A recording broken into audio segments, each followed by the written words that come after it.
Good evening, everybody. I'd like to call tonight's meeting to order. We have a board meeting followed by a committee of the whole meeting.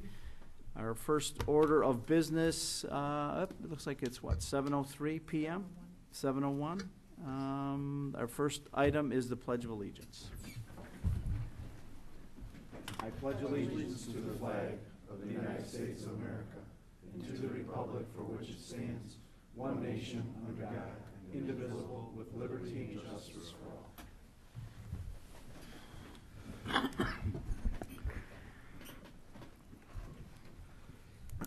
Miss Molly, our roll call, please. Trustee Calcagno? Present. Trustee Gattuso? Present.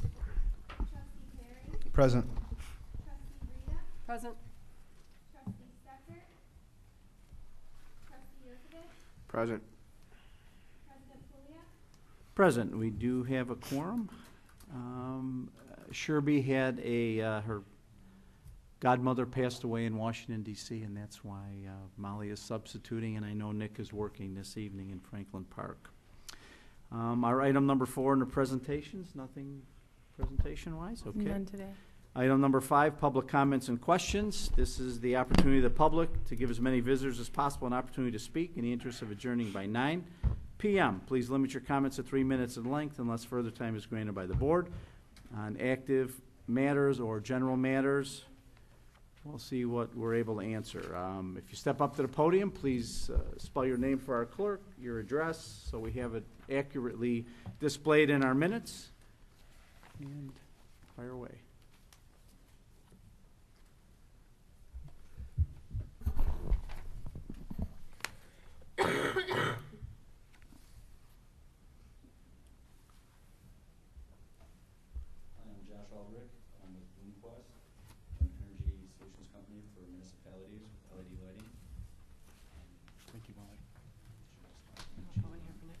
Microphone's on.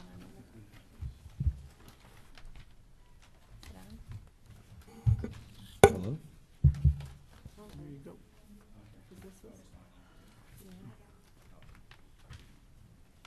So, why I'm here is we're an energy solutions company with LED lighting, and we specialize in LED streetlights. And we work with a company called Cree. That's the company that we distribute.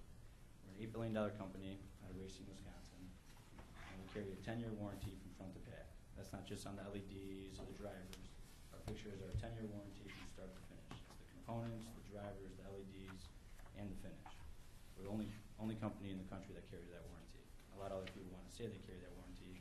The warranty that they carry is 10 years on the LEDs, not the components that are inside. We had started a project with you guys about 5 months ago with the streetlights, and we had put a product up versus another product, which there's a retrofit, ours is a full fixture. Cree is giving us a $40,000 decrease in the price, a 14% roughly on the project, because we are up against a retrofit, and they want the business that bad. They do not want to see a retrofit product up in the town versus a Cree product. We actually put fixtures up in Brookfield, which is your neighboring town. We put 90 fixtures there, and we had the same situation here where we had to speak in front of people right before we did it, and people had doubts about the product. They said it wouldn't work, the wattage wasn't there, the fixtures wouldn't perform, they wouldn't get the rebate. But not only did they get the rebate, they got a bonus back, because before October 31st, you get up to 85%. They got back $35,000 on a $45,000 project. And Brookfield, Dan Cow from Brookfield, the public works engineer, would actually tell you guys that, and he'll write anything. And they have 400 more fixtures that are on rate 23 that now they want to change over. They had 90 fixtures that they were in control of, and they changed those 93 fixtures. Now they want to do the rest of them. That's how much they like the lights. And we're here today because I know that we're up against a retrofit that is Global Tech. It's renamed GNP, and we actually carry that product. And the reason we don't use that product in Cobra heads is because Cobra heads are like a pressure cooker. LEDs, they need to dissipate heat. That's why they have big heat sinks. That's why they're made out of aluminum, and they have big heat sinks, because they hate heat. Metal halides love heat. That's why GNP uses an electronic fan to cool their LEDs. That fan is not going to hold up. Those fixtures are not going to hold up. We sell the same product that they sell for decorative fixtures. And the reason we sell those products in decorative fixtures is because because they have a bigger area to get rid of the heat and to move the heat away from it. With a retrofit in a Cobra head, it's too tight and it's not gonna work. They're gonna burn out. That's why their warranty is 10 years, but it's 5 years on the 10 years on the LEDs, 5 years on the components, because the components are gonna get hot and that's the first thing to fail. We carry the biggest and the best product in the world, which is Cree. And we're up on Racing, Wisconsin. We're not a company that's gonna be going anywhere. We're not a company that stands by a name and we say we've had projects everywhere. We have projects where you guys can go see them up in the air, and they've been there for years. Los Angeles bought 100,000 streetlights from us 5 years ago and have had 3 failures and just bought another 100,000 fixtures from us because we're the best in the world. We're number 1. And I'm here to tell you today that if you guys go with a retrofit versus a full fixture, you're going to make a mistake. They're going to fail. They've been up in different towns, yes. They haven't been up long enough. And they haven't been up even more than 3 years. They will burn out. They will change colors, and that's why we don't push them. I'm telling you this because we don't have to stick by one product. We sell multiple different products. So I just want to let you guys know that we did come down on the price, so that because we know retrofits are obviously going to be a less expensive light, but we did go to Cree, the manufacturer, and they came down for us so that we can get this project. So now we are sitting $40,000 less than we were before, and you can see in your guys' quote. We are now at $231,000 for a full 10-year warranty, brand new fixture from start to finish. And it's not apples to apples. It's apples to oranges because our fixture is on another level than a retrofit. Can I ask just one question, Yes. Josh? The fixture that you put up is a sample. Yes. What municipalities has that fixture been installed in, and what track record does that have? That fixture has been sold in Florida, Florida Power and Light, which had passed a test in Florida Power and Light over 27 other fixtures, which was against Philips, GE, and the biggest companies, and we passed all those tests, which we're going to be installing 800,000 of them there. Los Angeles just ordered 100,000 of them. Brookfield, they're up in there right now there. They love them. Elmwood Park has 22 fixtures up, which we're going to be working on getting another 1,100 fixture order out of that. New York, Cree just got New York, the whole city of New York. Right, but is this the same fixture? Because Sam and I went and viewed, and obviously the lights that were installed in Forest Park that we were given as a reference is not the same fixture. That's why I haven't brought up Forest Park. Forest Park was that was the old generation. The new generation was installed in Brookfield. That's the exact same fixture that is installed in your guys' town because it came from that town. I gave them 2 samples, we took 2 samples, and we gave one of them to you guys. That's the exact fixture. And the light spread on our fixture is significantly better than that other fixture because we went out there and took pictures in the exact same spots, and it doesn't spread the light. It doesn't have optics. LEDs are energy efficient because of the optics that they have. That fixture has no optics. It's a retrofit. It goes in the existing fixture. There's optics on the LEDs themselves, and then they get hit by a glare. So up in the air, it looks like it's bright, just like a metal halide. When you look at it, it looks bright from up high. When you go down low, it's not spreading the light. LED needs to paint the picture. That's why we have optics on our LEDs. And I know the trustees did have an opportunity to view both lights, so they've all gone out and looked at those. So They've looked at both fixtures Yes, up in they have. your guys' town? Okay. Any other questions?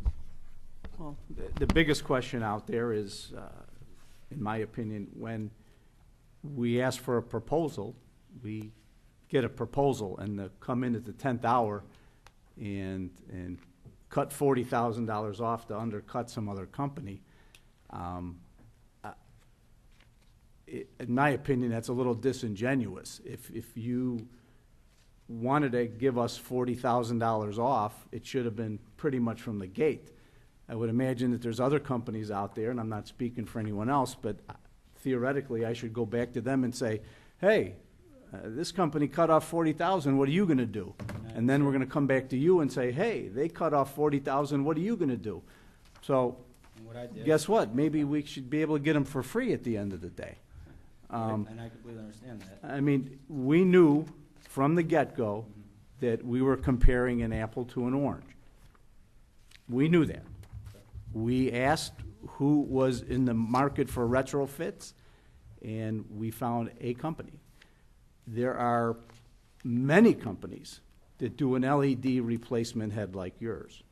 I mean, there are many ones out there. Yours is a great company. The GE's a great company. Twin Supply has one as well. They're all DCEO operational, et cetera, et cetera. What kind of disturbs me is the last minute end run.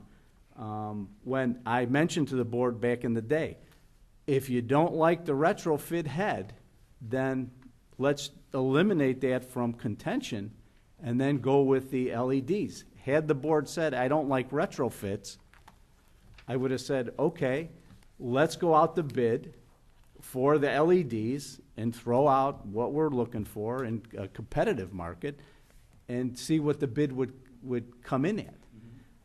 There has been some testimonials that I've received from trustees that they like the retrofit.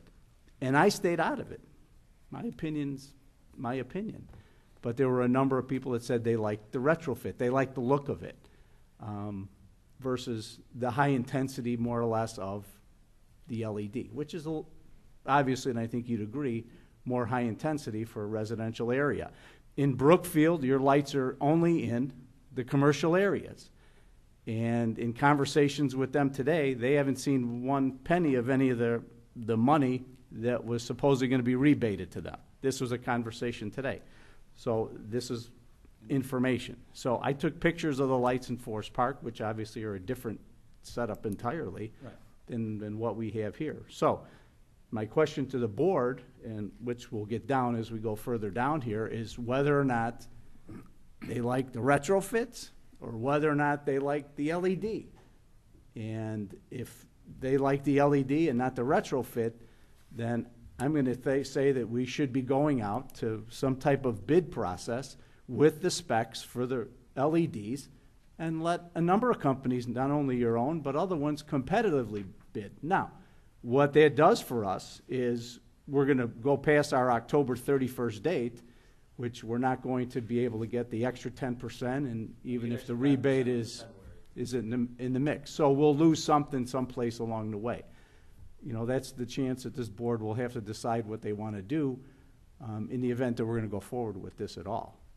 But I would suggest that, you know, if you're going to sharpen the pencil, you sharpen the pencil in the beginning and not sometime at the end. That's just a comment. Go ahead, Frank. With that rebate, not the rebate, but the decrease in price, did that come from your company or from the manufacturer? That came from the manufacturer. That's Okay. what I was just about to. All right, I'm sorry. I didn't mean to jump on you like that. No, that's okay. No, when I found out that we were going up a retrofit, which I didn't know that up until recently, when I went out there and looked at our fixture that was up in there and went down the street and realized it was a retrofit. It wasn't that we were sharpening pencils on our side. We went back to the manufacturer, which we are currently #1 in Illinois for Cree. So I went back to him, said, keep our business, we need this, we need to come down. We're never going to be able to compete in this market with a retrofit with a full fixture. They came down $39,000, about 14%. That was on their side. We transferred that over to you guys. Yes, it was at last minute, but it was also last minute when I found out that I had to get a fixture over here up in the air versus a Global Tech retrofit. So that's why that happened with that coming down. And with the rebate, with them not getting back their money yet, Brookfield, I have it right here. This is from DCEO, stating that they're going to be getting back, and this is a document that I can give to all of you, saying they're getting back $35,017 on a $45,000 project, which they will be. It takes 3 weeks after the final invoice is put in for DCEO to give the check, and that's why that is. And like you said, it's not apples to apples, it's apples to oranges. But with the financial decision, it came down, and it came down at the last minute, which is true. That was because obviously I did not think that there was going to be any doubt that a retrofit versus an LED was going to be even comparable. When we went back and we fought with Cree, and I can get statements from Cree to you guys as well, we wouldn't be trying to add an extra $40,000 onto something. They came down for us, and that's why that happened. Okay. And Josh, do you have an exclusivity clause with Cree in Illinois? with Or do they work with other manufacturer reps in Illinois? No, there's other manufacturers reps in Illinois. There's currently 21 distributors of Cree, whether they sell even one bulb, or they sell thousands of them. But there's 21 in Illinois. We are currently #1 in all of Illinois because there's only one rep agency because the one down south got fired. So no, there's multiples. And you guys could go to RFP, and I'd rather see it go to RFP or go to a bid to see a retrofit go up in a town when it's a neighboring town to a bunch of different towns and villages that we're gonna be putting lights up for the retrofit. And that's just the Oh, truth. it's your opinion. And I was basing my opinion on, Tommy and I were at Ribfest last week, or the week before, and we were walking down Madison, and one side of the street, the River Forest side, had regular lights, and the Loomquest lights were on the Forest Park side, and I didn't particularly like but I didn't know that was a different generation of what you're putting up here. Not even the same So that's picture. what I was basing my opinion on, where the lights were concerned. But the light here that you saw here, I didn't go take a look at these over here. oh, you haven't seen No, these ones? yet? I didn't bother because Oh. Tommy and I were in Forest Park for the Ribfest. I got it. I feel like it was put together very. It was very bright in Forest Park. Right. And are And- these dimmable? That's my next thing. I'm sorry. Right? Frank, I apologize, but I did get feedback from you saying that you preferred the GMP light, which was, part of what, I got all the information from the Only 'cause I didn't like the ones in trustees. Forest Park. Okay, very but, much. just to clarify, the reason that GMP was advanced forward to this was that I did receive feedback from 6 of the 7 board members saying that they had preferred the GMP, which is why it's on the active agenda And I did. for this evening. I did like the Just to GMP clarify. until I went to Brookfield and took a look at his light, the new generation. And to answer your third question that you asked, it was more of not a residential fixture, it's more of a commercial fixture. The fixture, they all come with a step-down controller, which has 10 different notches on it. From a toolless entry, you can open up the fixture and dim them down. So if there is any issues or any questions, that's what we've done. And with Elmwood Park, those are in residential. We did that for Elmwood Park for the same reason, because they are more high-intensity light. But at 101 watts, replacing a 250-watt high-pressure sodium that runs at 295 watts with the ballast draw, we're down 2/3 the energy. And if you're getting out more light at 101 watts than 295, and it's a better light, it's a full fixture, there's nothing better than you can do to that. That's why we're number 1 in the world. Cree is never going to be beat. I mean, it's an $8 billion publicly traded company. It's not going anywhere. In 10 years from now, other companies that you see out here, in 5 years from now, 6 months from now, they're going to be dwindling away. We're going to be out of this. We've been doing it for 7 years out of our company, and Cree's been doing it since '81. So there's not going to be any kind of questions if we're going to be there or not. Thank you for your comments. Thank you, guys. Any other public comments would like to comment? Hi, my name's Tim Whitehead. I live at 1520 Boger Avenue. I've lived in Westchester for over 18 years. The reason I'm here tonight is I'm fairly concerned about the bus stops in Westchester and the obstructions that they're causing. Specifically, the bus stop at Canterbury and Manheim. If you're going east on Canterbury and you want to make an attempt to turn right on Manheim, you can't see. You cannot see. That the advertisement on that bus stop completely blocks your view of southbound traffic in conjunction with the bushes that are overgrowing on the sidewalk. I also understand there is one at Boger and Cermak. Conversely, there is another one at Mayfair and Cermak where you can see. Now I understand that Manheim is under the jurisdiction of IDOT, and I'm sure that there was some wheeling and dealing with Pace or whomever to allow this to happen. But in my opinion, this is our town. This is a safety issue. It's a public safety issue. I realize that it's not a quick fix, but I do feel very strongly that it needs to be addressed. At Manheim and Canterbury, the first thing you could do is cut those bushes back. That'll make some inroads on this. But I don't think that a glass bus stop should have an advertisement on it so people can't see the oncoming traffic. I mean, people drive really fast up and down Manheim. They run that light all the time. I have two of my older kids. They're younger drivers. A lot of senior citizens in this town. I think it's a significant safety issue, and I'd hate to see something bad happen before something is done about it. Okay, thank you. We'll relay that information to pace as well. I wish, first I was talking to Janet about it today. I mean, these bus stops are in pretty much every town. In Bellwood, at St. Charles, when you're pulling out of AutoZone, you have to stop, you have to look twice, and you gotta inch up, and you gotta make the turn. They're everywhere in all the towns around. I would like them to be ones like a bus where it's got the film on it and you could see through it. That would be maybe something that we can explore, but we'll convey those, your sentiments, and there have been some other sentiments as well, to pace and see if there's a fit for that. Okay. All right, thank you.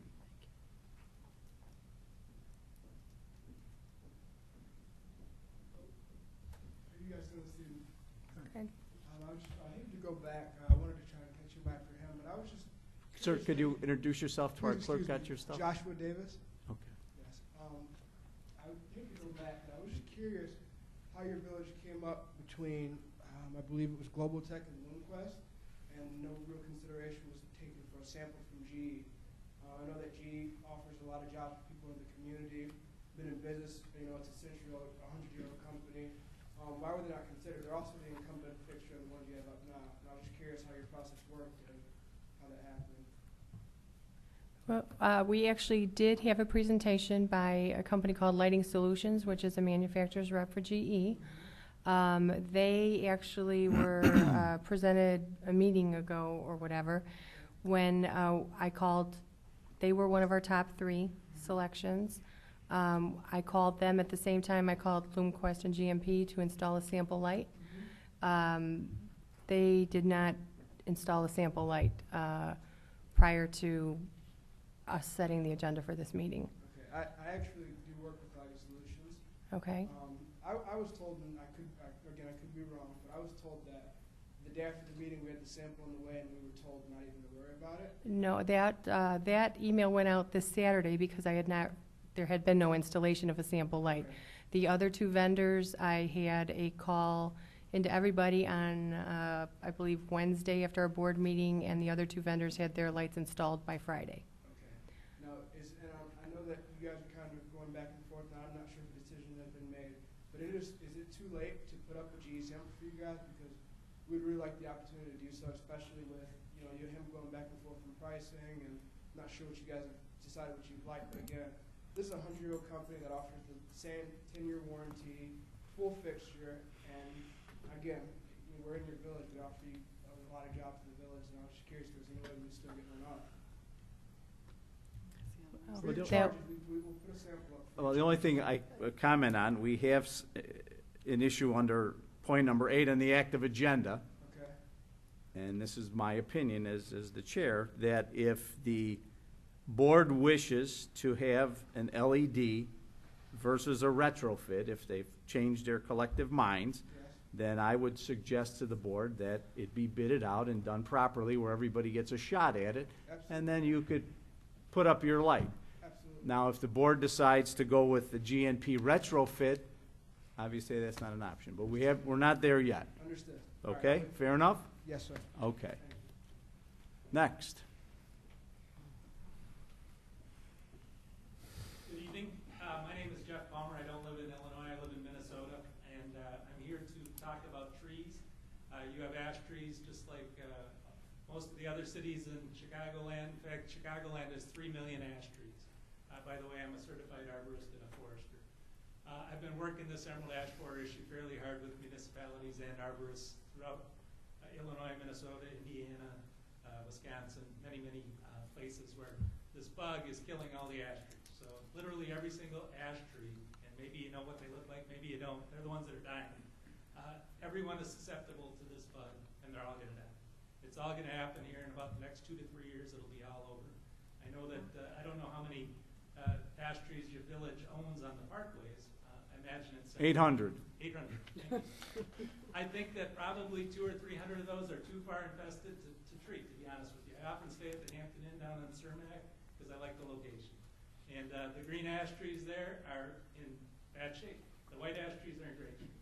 And so you do still have an opportunity to protect these trees, and I have intimate knowledge about how well it works and how much it costs. And so I'm asking you to revisit your plan. I know it's not the first time you've heard about this emerald ash borer issue, I can tell you that I worked with the village of Bolingbrook, who basically hadn't done much about EAB, and they have 12,000 ash trees. And just recently, because of the dramatic impact that these dead trees are having on their community, they recently entered into an agreement to have about 4,000 of those trees treated at a cost of less than $80 a tree on average. Now that's a 3-year treatment, so in other words, that treatment will last about $25 to $30 per year to keep that tree alive. On average, that tree is going to cost the village about $750. Maybe you have a better, more concrete cost, but on average in the Midwest, it's about $750 to remove a tree, grind the stump, replace it with the 2 or 3 inch fallen burlap tree. So either way, EAB is costing you money. You can either still preserve trees that still have substantial value. On average, one mature tree has about $150 in tangible value to a community every single year in the form of stormwater runoff benefits, energy savings, property value. Saddlebrick Homeowners Association in Oak Brook treated 420 parkway trees because they didn't want to lose them, because their property values would go down. So there's plenty of information. I understand that perhaps you don't think that this treatment is going to work. The city of Chicago treats 35,000 ash trees this year. Bolingbrook has changed. The Morton Arboretum, now, 5 years ago, they would have told you we don't know enough about the treatment. Now, Dr. Fred Miller from the Morton Arboretum at an EAB conference in Hoffman Estates said you'd be stupid to cut down all your ash trees because we know the treatment works. So a lot has changed in the last few years. I guess what I would ask you is that you revisit your plan. I could do a full presentation for you with pictures and information. I could walk you to trees within 2 miles of here that are surrounded by untreated ash trees that are dead, that are thriving. And so on average, you can keep your trees alive for $20 to $25 a year, even if you have a contractor do it. And it's my job to help you do that. So I guess when you discuss things later on today, if you would think about having me come back to provide you some more information on this issue, I think you'd be well served. So thank you. I'll give you some comments. We did extensively review this issue. In fact, myself at the Metropolitan Mayor's Caucus, we had people from Indiana that was very well decimated, 14,000 trees. And basically the school of thought back then, and it's say 2 years ago, was that we can't cut all 14,000 down. We have maybe we can get 2,000 to 3,000 down a year. Let's treat some and buy ourselves some time. So over the next 5 or 6 years, we'll be able to cut them all down and not impact our public works or our budgets in that regard. That was the thinking. Immediately, we identified, I think it was 825 to be exact, parkway trees that were at risk. We've dotted every ash tree, to my knowledge, that's been identified. So I think what the plan of the Public Works Department is, and we had a certified arborist involved, and certainly we had a contract tree person involved, Rick Sinnott, who's well-known in this area, and we decided to remove those trees and plant some new ones. I'm certainly in favor if we can save something, but again, I would hate to spend the money for the treatment and ultimately 3 years down the road chop them down. There was no commentary that the treatments would last more than a year. Obviously, there's no guarantee in anything in life. We don't know what the infestation is. But if you are in the neighborhood, I would have you get together with Dave Stozier, our Public Works Director, and look at the inventory of ash trees that we have, possibly take a tour, and if you see a certain amount that you think are able to be treated and saved, I think we're all for it. It's the last thing we want to do is cut something down. We do have our own staff that are doing the removals, unless it's big enough that Sinnott has to do it with his crane-type operation. We do have a high boy. We do have trained operators to cut, and we have been cutting over the last year or so. The ones that are infected bad, which you can tell the tops are all pretty much dead. There's bark even 3 foot up that's missing now, where the bug is actually coming through the bark itself. I'm sure there's some that are alive and maybe would thrive greatly by the treatments, but certainly, if it's gonna cost us less money, we're in the game. So I would ask you, I don't think a presentation is necessary. I think information to Dave to say, hey, Sam, we got about 200 trees out there that I think we can save, and then we'll have that conversation. If that's fair enough for you? Fair enough. Can I give you a call tomorrow, Dave? Sounds good. Thank you. Board, is that pretty much, we all on the same page with this? Okay, there is a subdivision in town called Ashley Woods that probably has a ton of ash trees that may be thinking of doing that. I don't know where they are. It's private operation, you know. And I don't do the treatments myself. I work for the company that actually invented the product that takes care of it. But I mean, I do appreciate that. And I did work closely with the homeowners association in Oak Brook 3 years ago. And so I might take that route. But I'll give Dave a call. Here we go. You're quite welcome. Anybody else? Any more lighting questions? All right, well, okay. Good evening. Yes, sir. My name is Tony Slavic. I am a 16-year resident of Westchester. I live on 1554 Hall. Coming before you today to discuss an ordinance that was recently passed that has to do with the storage of boats and recreation vehicles on our driveway. I mean, the thinking that the ordinance was put in place to beautify the neighborhood, that we're more or less targeting derelict boats and recreation vehicles that are kept in the state of disrepair. I'm also the thinking that there are some people out there that have boats and recreational vehicles that take great pride in them and keep them in such good repairs, same as their cars and houses. I'm kind of asking you to revisit the ordinance and let the people that actually take care of these vehicles and boats continue to store them on their driveway near the front of their homes. I personally have one. I've kept it since 1999. It's as beautiful today as the day I bought it. I think that there were some additions made to the ordinance, such as, you know, keeping boats ship-worthy, Coast Guard approvable, trailers and RVs that are in the state of good repair and can be used in the way that they're intended. Okay, and that would kind of exclude flat tires, you know, boats that are taken apart, project boats, things like that. The other thing that I was thinking about that might be very good for all of us out there is to have this ordinance be in place to move your boats back or in a storage position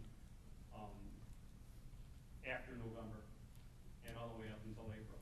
And during the months of April through November, when we use our recreational vehicles, be able to park them out in front where we can pick them up or go, or, you know, service them and do the repairs that we need to do. I'm just asking you respectfully to revisit the ordinance and make some allowances for people who do take care of these vehicles and allow them to store them as they have been for the past 10 or 15 years. I think the ordinance has been in play for a long time. It may not have been enforced, but I think the whole idea and the discussion surrounding the ordinances is we didn't want trailers and boats and that parked in the front of the houses, that you were allowed to put it on the side or back, depending on if you got a corner or something. There's some restrictions there. But we just didn't want the view of boats and trailers, and, you know, it's going to be a judgment call. You know, everything might look good, but yeah, if it's a flat tire, we're certainly going to jump on it. But there's one on the west end of town. This thing is huge. And I have to tell you, if I lived next door, I'd have a problem with the Queen Mary parked in my neighbor's driveway.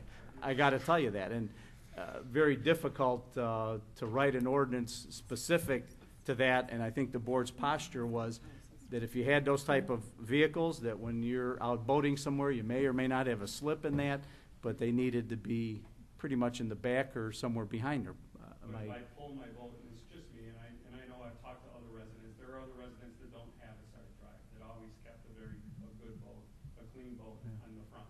But if I pulled my boat down my side drive, our driveways are so narrow that I would have to take any lawn care or whatever, would have to go out the back and then halfway down the block and all the way around to get to the front yard. So it's almost restricting the use of the property also by asking us to do that. And again, I fully understand what you were trying to do with the intent of the ordinance. All I'm asking is that you revisit it and maybe make some allowances for people who do take care of them. I've also polled all my neighbors and never got a negative response for us having that out there. And, you know, I've gone so far as to ask them to sign a statement saying that. please take it into Okay. consideration. Well, thank you for your time and Thank your you. information, sir. We certainly will. Anyone else? Once, twice, 3 times. Okay. Are there any public hearings this evening? No, there Or are did we not. hear them all already? Okay, consent agenda. We have A through F, bills, ordinance creating environmental sustaining commission of the village, resolution of the governing body to authorize execution and delivery of a master lease, purchase agreement with PNC Equipment Finance, and a separate lease scheduled thereto for the acquisition, purchasing, refinancing, and leasing of certain equipment within the terms herein provided, authorizing the execution and delivery of other documents required in connection therewith, and authorizing all other actions necessary to the consummation of the transactions contemplated by the resolution. D, motion to advise and consent the appointment of Wayne Busa. E, to the Police Pension Board, Bill Ernst to the Fire Pension Board, and to appoint James Gable and Neil Faulkner to the Citizens Advisory Board. Those are the items. Anything need to be pulled or checked? If not, is there a motion to approve? Second. Whoa. Celeste and Frank. Right. Roll call, please. Trustee Gattuso? Aye. Trustee Perry? Aye. Trustee Rita? Aye. Trustee Yurkovich? Aye. Trustee Calcagno? Aye. President Pulia? Aye, motion carries. Active agenda, item 8, ordinance waiving the competitive bidding and authorizing the execution of a contract for the purchase and installation of LED lighting from the GNP Energy Group, 281-179. Okay, this requires a supermajority, attorney? It requires a vote of 4 trustees to waive the requirement to bid this proposal. Sam, I'd like to motion to table this for further discussion, please. Any others or second? Yeah, I have a couple of questions myself I'd like to mull over before we made a decision on this. Okay, so we have, If your intent is to table, then you're putting it off to another meeting, okay, rather than just discussing it tonight, okay? okay, so motion by Frank to table, seconded by Paul to table. Roll call, please. Trustee Perry? Aye. Trustee Rita? Aye. Trustee Yurkovich? Aye. Trustee Calcagno? Aye. Trustee Gattuso? Aye. President Pulia? Aye. I would like to ask a question of the board, though, so we can either move on or move off of this. If, again, I asked this question months ago. If we want to retrofit, it's different than an LED. And my suggestion would be, if you don't want the retrofit, let's get that out of the way and strictly bid out the LED program as we should. You can't compare an apple to an orange and think you're gonna get a bid comparison on those things. You are not going to. That's why, this all transpired. But I need to know where you wanna go. Let's not waste anybody's time, and if we're looking at the LED ones, then guess what? Let's bid them out properly and get the documents in, and then look at what we're doing. If you don't want, if you like the retrofits, then let's move on that. I mean, we need to make a decision. Or I wasn't- We're not gonna do anything at all. I wasn't prepared to go along with the retrofit after educating myself further on it, and I'm not happy with the integrity of the unit itself. So I would prefer to go with the LEDs, the whole unit. Wasn't the bidding process kind of skewed at this point now? Well, We have a number on the table already. you're gonna, Everybody's coming in, now we're lower with this, with that, so I think, you know, I think we are better, right to might do as well this. go RFP it. well, again, if you want to retrofit, that's one thing. If you want an LED, if the consensus of the board is to want an LED, then Mr. Sowers, who's in the audience, we're sorry, we wasted your time. If you're still interested, then look at it, but if you want the LED, then I suggest we go to a bid process, write out the bid spec like we should do, and throw it out there and get these things back in a month and go from there. That would be my suggestion. So, I need some direction. I'm here to steer the ship, That's but the I best need way your to do help. it. I don't really have experience at this point with doing the RFP, but if that's the way we're supposed to do it, then that's the way we're supposed to do it. And Frank, and an RFP is just gonna, narrow down the field to say, this is what we really want. And as they have brought up, it's like, they're the biggest ones, they're gonna give us the best price, this is gonna be that. In lieu of GE, who came in here and says, well, we've been in town and we gave you this. I do feel that now that everyone's coming in with, we got a lower price, this and that, we also have a responsibility to do the best thing for the budget that we have and the money that we have to spend. Right. The other part of it is the DECO grant gonna give us past the December 31st money back or not? And, how are we gonna work this, okay? Is it gonna be done quick enough? Can it get done? I mean, we have a lot of things and we're always rushing to get something done. And that's one of the things that I really am, kind of leery about. I mean, we went through this in last meeting, and that's why what we said to put it on the active agenda in case we needed any further discussion about it, and that's what we decided to. I mean, Janet's done a lot of homework on this. She sent out all these other things. There's been a ton of emails going back and forth. I mean, Sam's right. Let's just make a decision. Retro or I LED? already said what I No? like. Let's just go with it. Which way we want to go. Want to give Bryce a chance to? Yeah, well, I mean, Price, you're in the audience. Would you like to say anything about the retro thing at all? Okay. It's up to you. I mean, honestly, my opinion is I like the look of the retro. I don't know that much about the heat and all this other stuff, but when I look at that light, it looks like what we have in town. The globe is the same, and it's just giving down a whiter, brighter light than the yellow one that we have. I mean, aesthetically, I like it. I don't like the look of the LEDs in the street lights. That's just my personal opinion.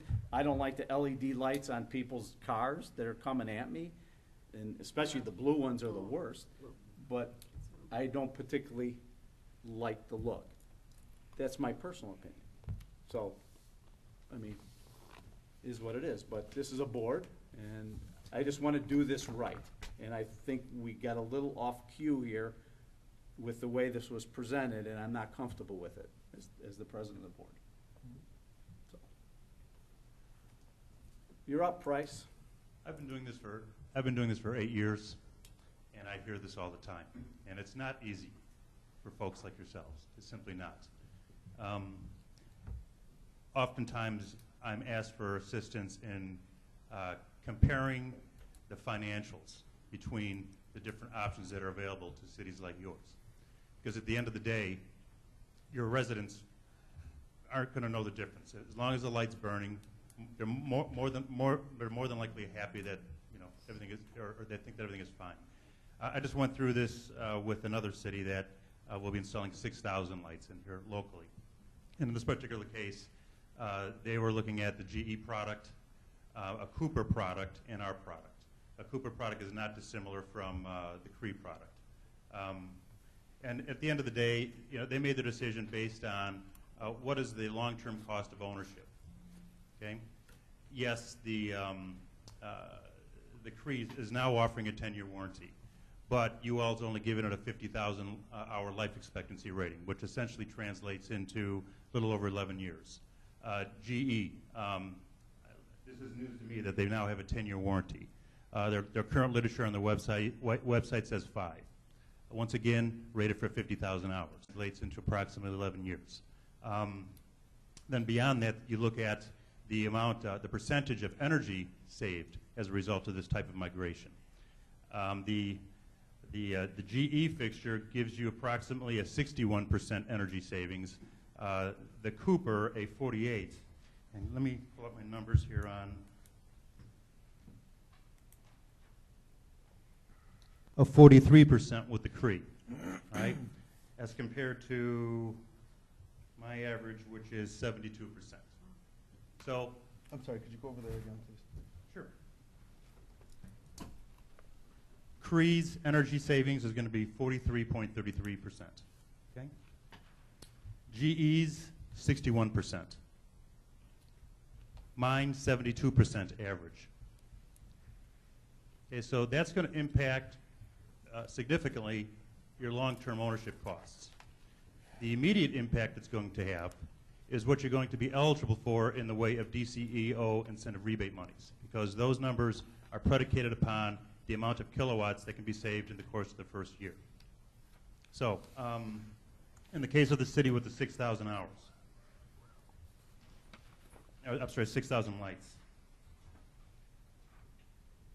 The Cooper, which is very, very similar to the CRE, they'd be entitled to about $793,000, as compared to the GE, which is essentially $1 million.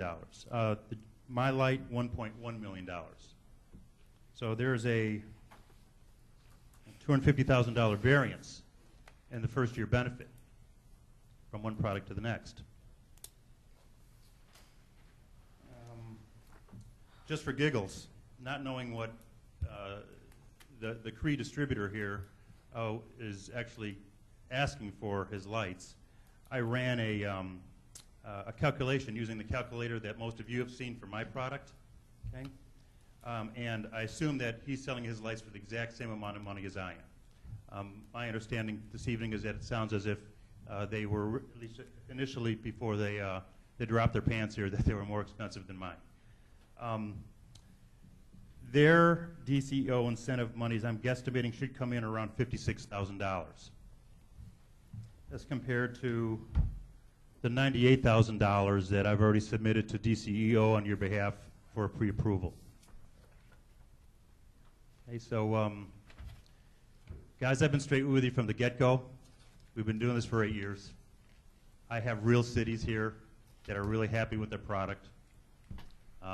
Again, CRE's a great company. You know, they are a great company, and I wish them well. You won't hear me bash my competitors unless they come from China. Okay. Nothing personal, but my understanding is GEs are made in China. As sad as that is for all of us. But beyond that, you know, you guys are in a conundrum. You got to decide what you want. Is it aesthetics that is driving your decision? Is it return on investment windows? Is it long-term cost of ownerships? You know, UL's giving me over 100,000 hour life expectancy rating, which translates to around 22 years. You know, do your residents really care what the light looks like? Probably not. It's gray and it puts out light. Surprised. You know. So. My question, and I know you know that most municipalities, the residents are billed for certain things in their bill that certainly we don't have to pay for. So with this, all this energy reduction as well, the more energy reduction would be a less amount on my residential and all of our residential bills as well, with the most energy savings. Is that not correct? That's how the math works. So based on your numbers, the residents of Westchester would see a better benefit. Is that an accurate statement? Yeah, very much so. Those numbers don't match up with what we have here in front of us. I'll be honest with you, there was 2 line items in here that kind of caught my eye. And the first one that really stood out was the anticipated annual maintenance savings. Mm-hmm. You're telling the village that we're going to save $15,000 a year more by going with the retrofit and the maintenance. I didn't understand how, you know, one company's going to say, we're not doing anything to these lights for years. One company's telling us we can save, you know, $24,000 a year. Another company's tells us we can save almost $39,000 a year. Because we have a contract, right? With them? We have a contract rate for That we're not maintenance. gonna have to Right, pay. we won't have to pay a maintenance contract for them to change bulbs, do all that kind of stuff. Yeah, but- Right, then- He's saving us 15,000 more than the other company. That's where I was kind of confused. If we're eliminating a maintenance Right. contract, It's it's the the It should be the standard number. cost across the board. I But can, each- I can share with you how we arrived at our maintenance savings costs. It's as a result of working with Dave and his team in providing us with the actual costs that you folks are currently incurring. We just took those numbers and plugged them into the calculator. Simple as that. Now, none of us here in the room are going to be able to impact the costs associated with ground faults. You know, when a pole simply rusts out, you know, everything is essentially happening at the head. That's the area that three of us here can influence. Yeah, But I think what Angela, you're saying is the maintenance cost should be the same, the savings should be the same Yeah, for all. we're saving no maintenance, matter we're what. saving maintenance on no matter whose light we put in there. We shouldn't be going up there and touching these things for 10 years. You're right. So, one company's telling us 39,000, one company's telling us 24,000. It's all how the company interpreted the data that they received. Well, and that's my Where do they point. get the data from? What data are they interpreting? Is everybody interpreting it Our different? contract rates with You know, Pinner. Wouldn't that have been our plug-in? No. What is our actual contract with Pinner now?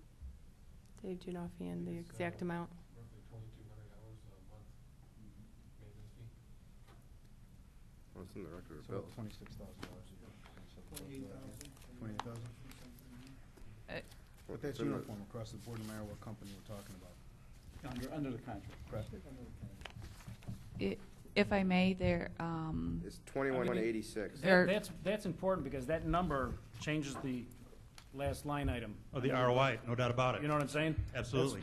I'm really, because that's $15,000. Absolutely. You know, if you take that $15,000 away, it doesn't look as attractive as it does now.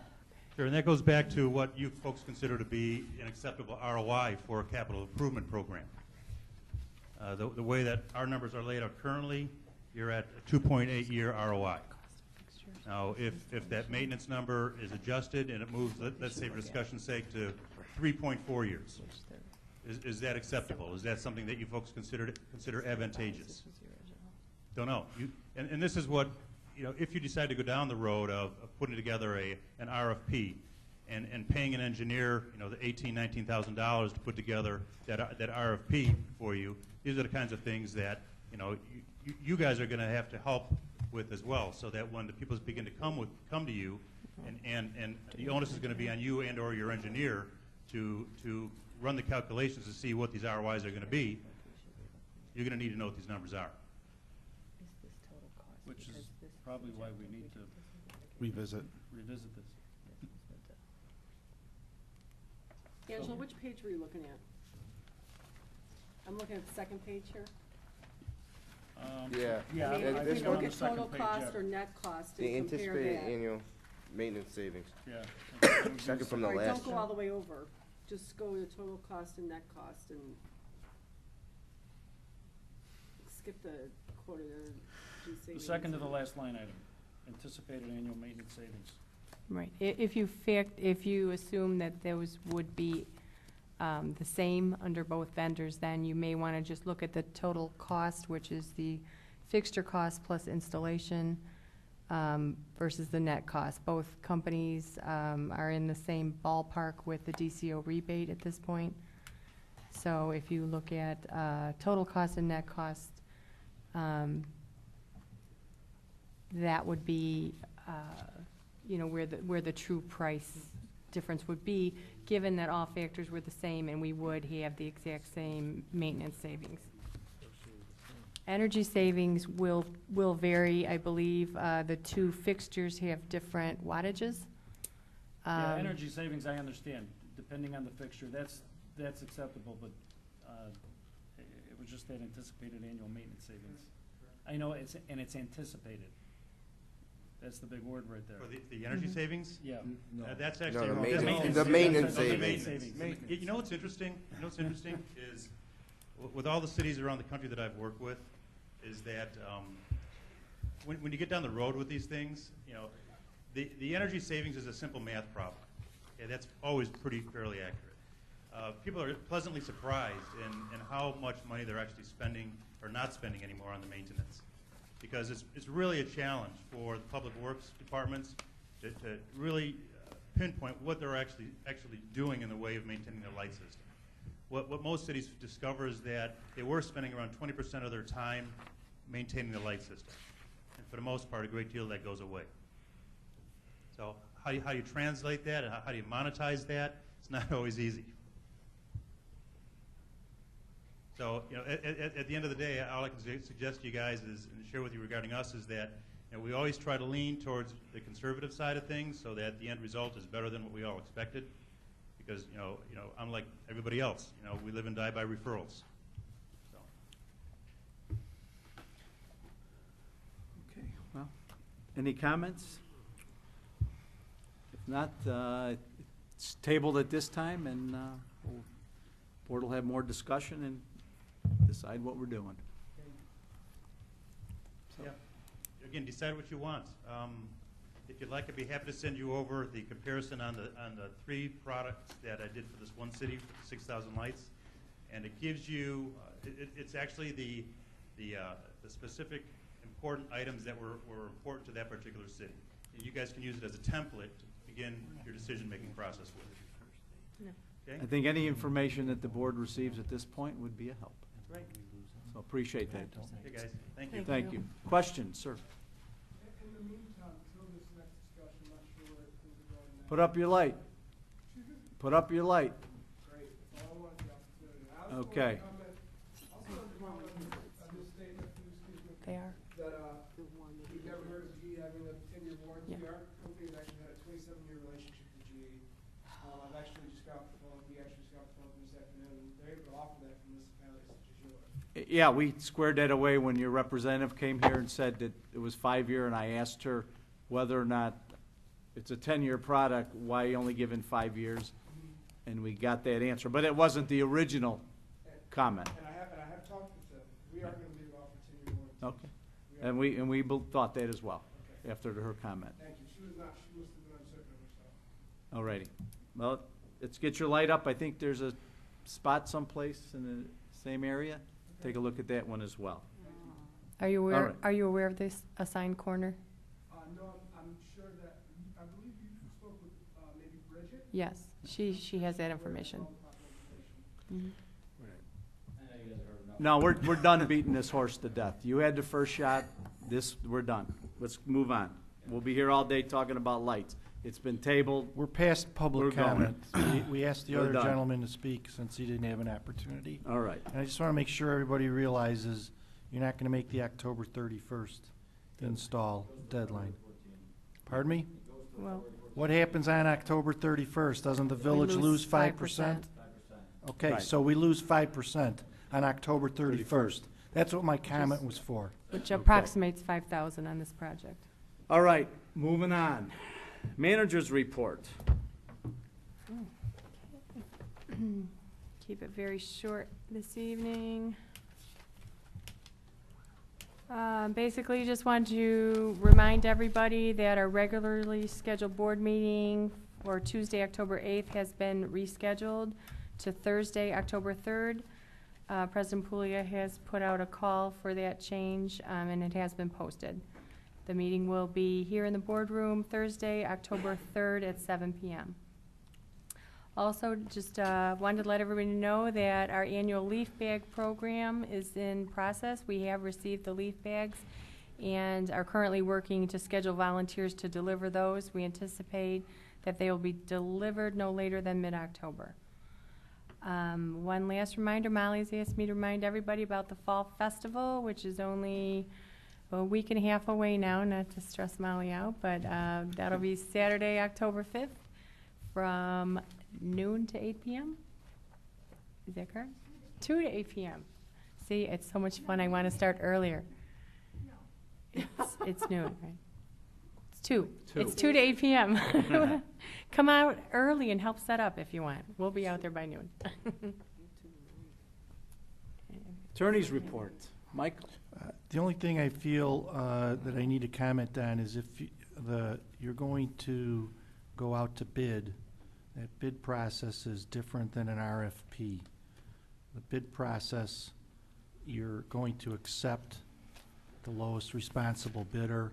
An RFP, you're not really tied to that, and I think we engaged in somewhat of a hybrid RFP process through this whole several months that we were going down this path. So I want the board members to think about, if you're gonna go out to bid, you're gonna have a deadline, everybody's gonna submit, and then they're gonna be opened, and then you're gonna have to determine, just as the gentleman was saying, what factors, is it the bottom line price? And you need to compare like products, so I just wanted to point that out. I think we were in an RFP process already, so if you're talking about what the president wants, you need to embark on a bidding process, and we need specs drawn for those. So that's all I have. Thank you. I got it. Thank you. Board members, EDC, Frankie, anything? I had a minor dental emergency on Monday morning, so I did not attend our EDC meeting. I apologize. Oh, that's okay. That's fine. Paulie, anything? So far, so good. Car shows are coming to an end. Concerts are coming to an end. We got a couple more left, a couple in September, and one in September, and then a couple in October, and we'll be done. Been greatly attended, very good feedbacks on a lot of them, so we look to continue into next year with some more. If you would, please tell Molly, the one that we want to kind of help along. After looking at one of those letters that I got today, that you gave me today, I don't know if I want to do that. So please, we know this board is very appreciative of the fact that you have those. You bring tourism to the village of Westchester. You bring 200 cars on a good night. You bring economic development as much as people are spending money, not only in your place, but others as well. And I think part of that we talked about in the beginning was to help defray some of the costs that I know that you are eating, maybe with a partner in that's silent, and that's your business, but I think we wanted to do that, so. I would ask one thing, if maybe in January when I do put them together, that I can sit down and say, Westchester's gonna have this night. And it'd be easier Okay. for me, because as I know right now, my one concert, a band kind of broke apart coming up. And if, these bands are house bands, and they stay together, and sometimes they break up. So I want to make sure that I get you a band that I know is going to be there for sure, and that we can build on and go with. Katy Perry. Katy Perry will come next year, if you'd like. We can get her next year.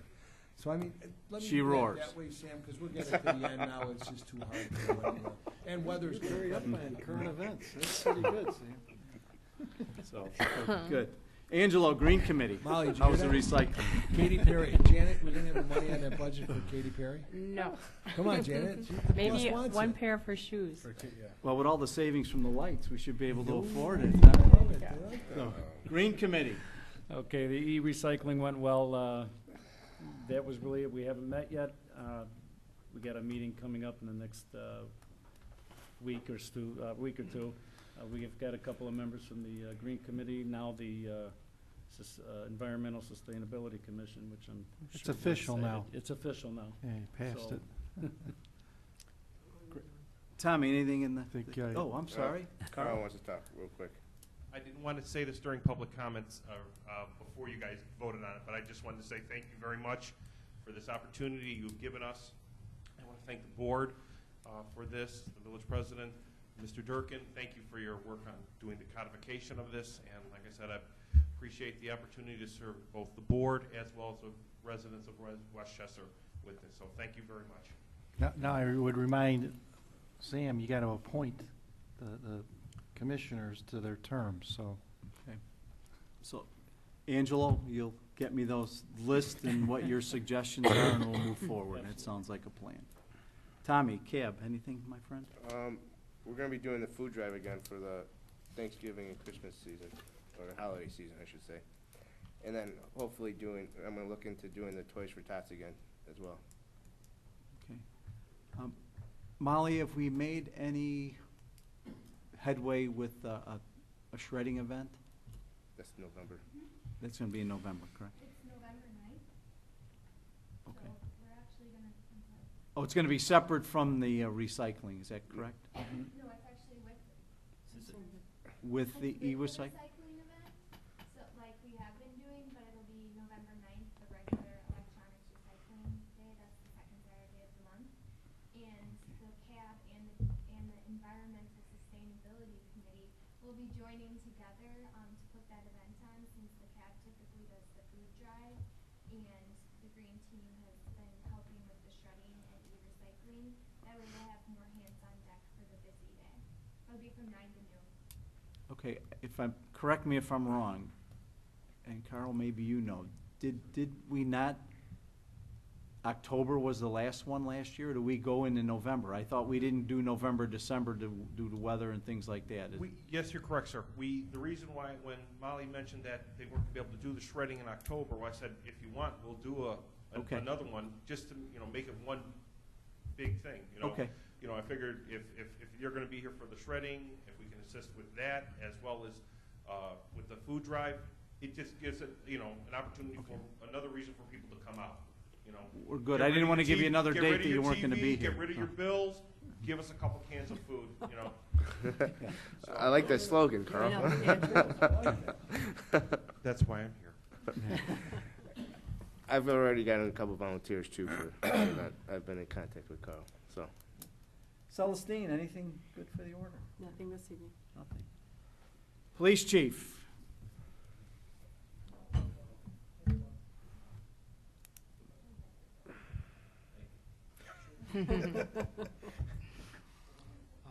I attended my first NORCOM meeting last week for chiefs at their Franklin Park facility, toured the facility, observed what was going on there. Have another meeting tomorrow with NORCOM here at the police facility.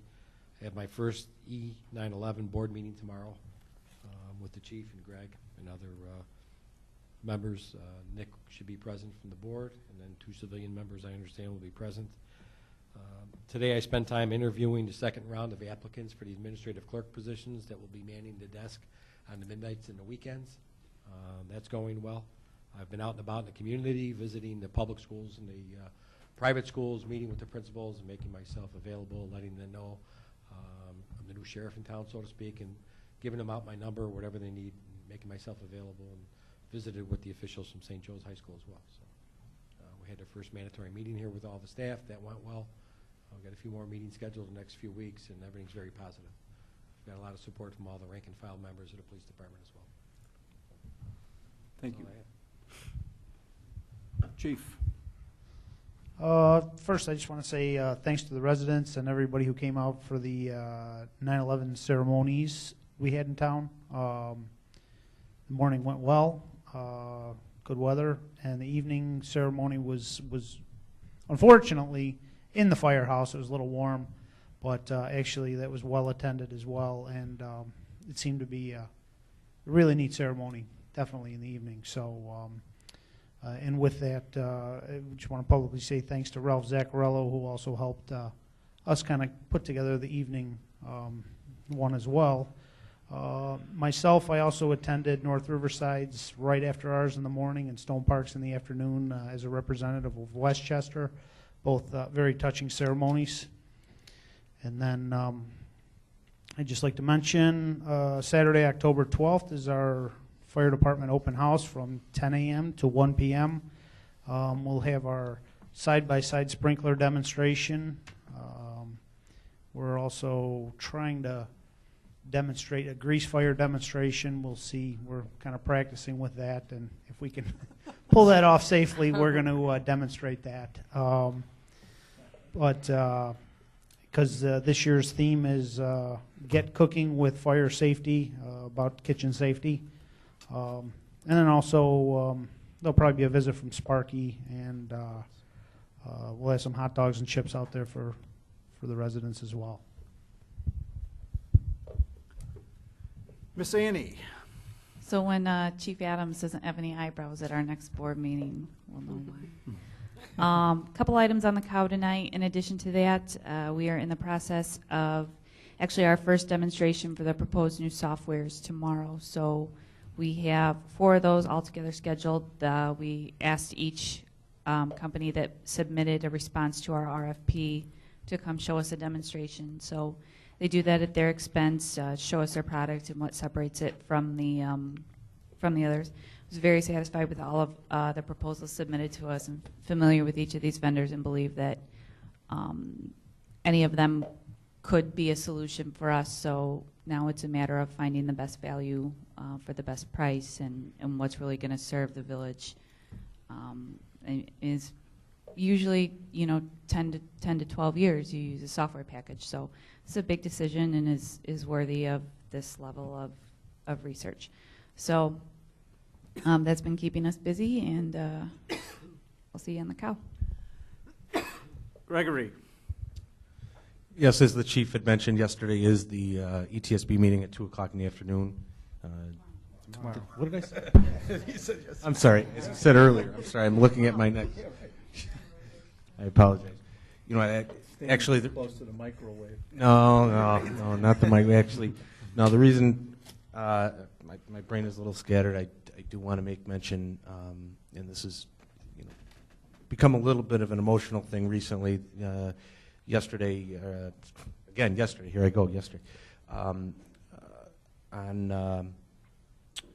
Thursday, September 19th, was Scott Pitts' last day, and I just definitely wanted to make mention to the board as well as the rest of the village how wonderful of an employee he was. I know, Sam, you could speak to that in volumes, but Scott been an employee here since 1991. I believe he was hired by you when 911 was first created.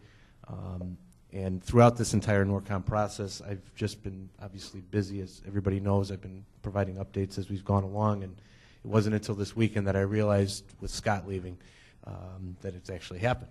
So, but Scott was an unbelievable employee, and I know some of you know him personally. He was always there as a helping employee. The lieutenants, he provided the lieutenants help, he provided the chief help throughout the years, above and beyond his normal dispatch duties. And when I first started here 20 years ago, him and I worked together very briefly on different shifts here and there, and was always a phenomenal coworker. Was a mentor at times, showing me how the ropes were, and how to get along with everybody else, and how to do the job. But again, he's going to be missed, and as a personal note, he was a good friend, he was a great coworker, an unbelievable staff member of mine, and I think the city of Aurora, where he is now employed, is very lucky to have him there, and we're going to miss him here in Westchester. Thank you. Mr. Dave. Thank you, Sam. The Public Works Department has been busy crack filling, although the crack filling machine is in for repairs currently, so we won't see it back out again on the streets till next week. We burned it up from filling all the cracks, is that it? Yeah, it's minor repairs, fortunately. It should have another 5 or so years left in it. We're very near our goal of taking down the first 200 ash trees, and also performing the restoration as a result of those removals. Pothole patching, inlet repairs, and valve exercising is ongoing. We repaired 2 water main breaks today.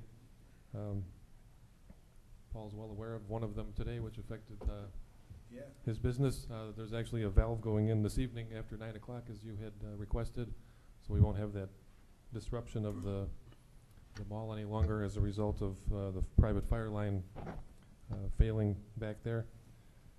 The street program update. The Hull Bond project is complete except for punch list work and release of the final retainage on that project. The remaining street rehabilitation projects, which include Newcastle and Hull north of Roosevelt Road and the Strand, the concrete work has been completed as of today. The pavement removal will begin next week. Central Blacktop's coming in next week to start removing the old pavement there. And they're also going to be doing the grinding on Derby and Bristol for us for the in-house pavement patching of the edges of those 2 streets.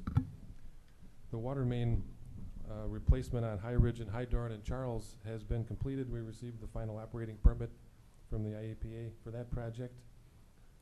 All the residents are on the new main now over there. And the concrete work has began there. We still have one side of the road left to remove and replace curbs and driveway aprons, as well as some sidewalk squares. We've also placed 11 of the school crosswalk warnings throughout town. Those are the spring-loaded ones that you see in the middle of the intersections at various schools throughout town. Also, the update on the VFDs for the Crestwood pump station. I understand that the equipment is being dropped off tomorrow in preparation for installation of those devices at Crestwood. Dave, how many of you said we got 11 of them? Did we cover all the schools? Have we Yes. driven around? Have we missed anyone? Anyone say that we missed one by DP or DI or anything? No, we've got them all covered. We started out originally with 6, and then we added 5 more just yesterday, actually. So I think we've got all locations covered. When Janet and I were out today looking at lights and that, we saw them by the middle school. They look wonderful. And also the street work that was done on Hull was wonderfully done. All the grass is in. I think there was one driveway, looked like a private residential driveway that may have been going to be done subsequent to the street, but for all intent and purposes, I think Hull came out very well. Speaking of that, what I would like the board to entertain is we've pretty much exhausted our list of 25. And with the patching on Derby and Bristol, they were one of the 25s that were in there that we're going to buy ourselves some time. I would ask concurrence from the board for Dave to look at and give us the list of the next 10. I think 25 is a little robust right at this point in time, but I know Paul will concur that generally speaking, we get the best prices when we're bidding something out for street repair in December. Right. So that puts a little time constraint on you right now, but I think if you could come up with a list of 10 of the worst, and I'm sure they're all out there, and get that to us as soon as possible, and we could certainly look at what finances are left in the MFT and anything that is left in the bond that we passed that we want to try to keep our construction progress that we have done for the last 4 and 5 years moving as fast as possible. So I don't want to give you a list of 25 because that's going to take 3 times the time. But if you can get us somewhere in the neighborhood of 10, I think that that's a doable thing that we can get ready to bid some of these out, finances available, obviously, in December. Truly understand, Sam, you're 100% right. If you don't get it out in December, we get behind the 8 ball and it's worse. They're looking for jobs right out of the gate to get them going, and they're willing to do them for next to nothing. So, 100% on that one. If we can get that thing together and get it out rather quickly once the season ends and start putting it out in December, I'll tell you, we'll get some fantastic bids. So. Understood. I've already got a handful of them in mind, but I'll have 10 ready for... Board concurrence? Go ahead. One other comment, though, and what Dave said earlier about the main break and everything else. And I probably said this 100 times, and I'll say it 101 times, it doesn't matter. Our public works crew is probably the best crew you could ever have. Absolutely. These guys, they did that break on a fly. Okay, so what that means is they did it with the water running and tried to get it done and shut it down for 5 minutes to finish out the job. And I'll tell you, I was probably out of water for less than 20 minutes in the restaurant. And not having water in the restaurant, you have to close down. You don't have a public bathroom, nobody can wash, nobody can do anything, so you have to close it down. For that 20 minutes, we held down and we wouldn't let anybody do anything. Who was in there could leave, anything else we didn't do. But I will tell you, that break on any other property any other time without our public works guys that we have, we would have been out of business for the whole entire day. So, thank you for keeping us there, and thank you to the guys, and I hope you relay that message to them because we have a fantastic crew back there. Thank you. I think everyone concurs with that, seeing the 2,500 tons of asphalt that they're laying and the ash borer trees and the fountain work and the patching. I was talking to a senator the other day, and he said, the more you do, the more people want you to get done, and I think that's where the steamroller is right now. People are seeing that we are doing stuff over the last couple of years, and I want to say they're impatiently waiting their turn, but they're, in some cases, patiently and impatiently waiting the turn in the box. And I think that we show that we're doing something that, when am I next? So that's the problem that we struggle with all the time. But same concurrences here as well, Dave. Thank you very much. And I did receive a letter from Ms. Corinne Popelka up on Charles Street that was very complimentary to the construction crews that went down. And just the mere fact of the notices that you can't park here, you got to move here, you got to do this, that was in a timely manner that everyone was able to adjust. So if you would pass that along. Thank you very much. Melissa, hiding in the side there. Good evening. Just wanted to let everybody know that the Highlands Golf Course submitted their plans for the paddle hut this afternoon, and they're going to begin work on the halfway house. They have an inspection scheduled for tomorrow. We're going to be doing second interviews with the part-time plan review position tomorrow, and we're going to staff will be setting up meetings with the new elevator inspection company to go over the process of transitioning over to the new company. That's it. Great. Molly, anything to add? Ms. Deputy Clerk?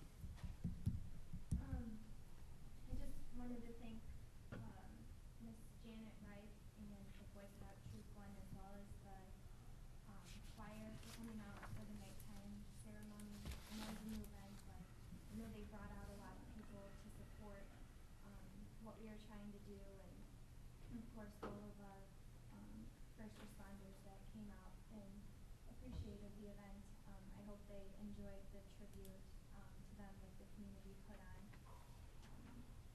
In regards to our intergovernmental collaborations that we've been having for special events, I just wanted to note the Park District's Veterans Day run is scheduled for November 10th at 9 a.m. and you can register online. It's a 5K run or a 1-mile health walk. And if you go to our website, there's a link under the news flash that you can go to the actual running website and register right there. Or I know packets are also available at the Park District location. And then once we conclude our special event season this year, we'll be getting the ball rolling on our next code update to get all of our ordinances codified. We do post them on the website, but they only get updated into the physical code once or twice a year. So we'll be looking to move forward on that after we're done with our special events this fall. Great. Thank you. My turn. I have nothing. Executive session. I understand we have one. Yeah. Oh. Yeah. Well, You already said you have none. Oh, so quick. Just one. It's a quick one. It's good news.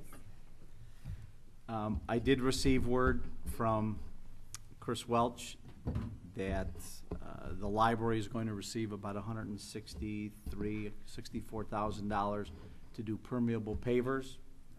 Green Committee. Fidencio and Company put a plan together with the help of a consultant. Apparently it was stalled, and we met with Chris Welch and Frank Cortez, our government representative, and lo and behold, within less than a month, the award was made to our village, the village of River Forest, and the village of LaGrange Park all got a piece of the pie. So obviously we're waiting for the check. I know Chris is planning to present at the library the ceremonial check in the not too distant future. But again, it shows when we're working all together, and when Janet and I met with Frank and Phyllis Castle, the board president, and Fidencio, with Frank and Chris, that it was full steam ahead. So with that type of cooperation in all the locales that we have, I think we can make Westchester stronger. So, in fact, there is another letting. the village of River Forest was able to get some permeable pavement alleys done. And what I've asked Melissa to do is get a hold of their proposal, which she has done. And it's quite possible that, depending when she gets to look at that, maybe we can do something similar. I know the paving of alleys in Westchester has been A nightmare. a historical event since back in the 80s, and trying to get those done in that. And maybe there is a way, if River Forest could do it with some grant money, that maybe we can do it. So with the board's concurrence, I would ask that Melissa be given some latitude to get that proposal, if it's similar in nature to River Forests, and get that out. Because again, with these grants, and even with the lighting grants, you don't know what pops up, and all of a sudden it pops up. And we generally don't budget for the potential 20% match or whatever the match is until after the fact. That's where we're pretty much caught behind the 8 ball at times, because we don't know when these things are coming up, and we can't say, okay, well, next year maybe we're gonna get something. We're not in that position. So I think if the board concurs that we can have Melissa submit something on our behalf, possibly in a similar vein, to get an alley, or alleys, depending on cost. Any hiccups with that? Anything would be good, trust me. Okay. Didn't we talk about our own public works guys doing some alleys? The Public Works Department, what they've done, and I'm not, Dave, you can chime in. There was the alley behind JD's was in horrible shape. They took the bobcat or grinder and they ground it down, and they took the grindings from the pile in the back from what we're doing on the other streets and laid them and rolled them. And we've been using those grindings whenever we can, but it's a Band-Aid. It is a Band-Aid in any alley. And we constantly get calls about ruts in alleys and things of that nature, water standing.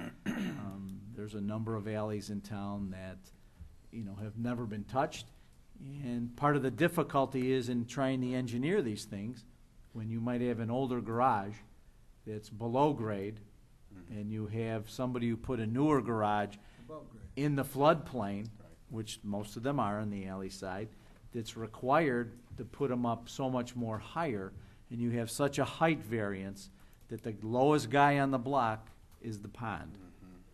So without putting a storm sewer in, which is a good percentage of the cost, Paul will tell you, to drain that water off, the only thing you're left with is trying to cut a trough down the middle so it spills out onto the streets on either side of the alley, which, if there's a low house in between, Yeah, even that doesn't help with that.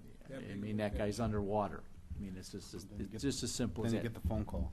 Yeah, so it's not, it would be nice if everybody was up nice and high, and, but if you've driven down any of the alleys, and I know that you have, generally not the case. So for all these years, we've been Band-Aiding them.